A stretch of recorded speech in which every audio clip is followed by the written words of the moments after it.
Mumbai high court نے ایک اہم فیصلہ سناتے ہوئے کہا ہے کہ محض کسی سیمینار میں شرکت کرنا یا جسمانی تربیت لینا دہشت گردی کے قانون UAPA کے تحت جرم نہیں ہے۔ یہ فیصلہ PFI popular front of India کے رکن ہونے کے الزام میں مقدمے کا سامنا کر رہے 3 افراد کو ضمانت دیتے ہوئے سامنے آیا ہے۔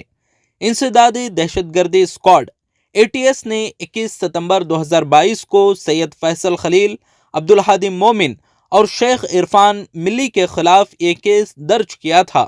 ان پر الزام تھا کہ انہوں نے جولائی 2022 میں مسلم نوجوانوں کے لیے سیمینارز اور ہتھیاروں کی تربیت کے کیمپس کا اہتمام کیا۔ پروسیکیوشن کا دعویٰ تھا کہ ان تقریبات میں نفرت انگیز تقاریر کی گئیں اور مسلمانوں کو PFI میں شامل ہونے کی ترغیب دی گئی۔ جسٹس نتن سوریا ونشی اور جسٹس سندیپ کمار موریہ کی بینچ نے واضح کیا کہ صرف سیمینارز یا کراٹے جیسی تربیت میں شرکت کرنا UAPA کے تحت دہشت گردی نہیں ہے۔ اس معاملے میں 145 گواہوں میں سے صرف 5 کی گواہی مکمل ہوئی ہے۔ مقدمہ تیزی سے نہیں چل رہا جبکہ ملزمان 2022 سے جیل میں ہیں۔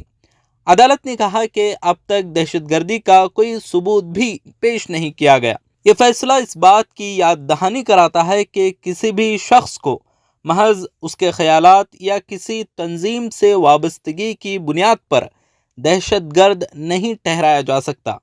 عدالت نے واضح کیا کہ UAPA جیسے سخت قوانین کا اطلاق صرف اس وقت ہونا چاہیے جب دہشت گردی کا واضح ثبوت موجود ہو۔